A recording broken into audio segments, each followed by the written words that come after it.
Well, it's that time of year again. Stick around. Hey, thanks for sticking around today. Today we're talking about something you probably received in the mail here recently, and you probably have a few questions about it. Yeah, I'm talking about that new tax bill. And if you closed on a home this year, you're probably wondering why you received this. And one of the biggest questions I get from my clients is, why am I receiving the full bill for this tax year?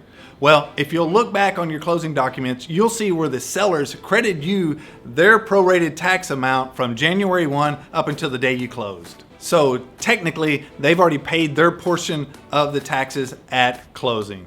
Now keep in mind, those taxes were based off the previous tax year for that home, because the taxes weren't out yet, because it's just now October, so the taxes are just now coming out. So yes, you are responsible for that full tax bill. If you have any questions about that, contact your agent or the local appraisal district. Now, once you've received that tax bill, your next questions are usually, how do I get a tax exemption and when can I do that? So you're in luck. January 1's just around the corner, and that's when you can file for those tax exemptions. Now, if you'll check below in the comments, I'll put a link to one of the forms you can fill out and take it to your local appraisal district. You can also just Google your county appraisal district, go in there, search for tax exemptions. You'll be able to find this same form. Now, in that form, you're going to see a lot of different tax exemptions that you may or may not qualify for. Just make sure you qualify for them. All right, I know taxes are always fun, but I hope this information helps you out.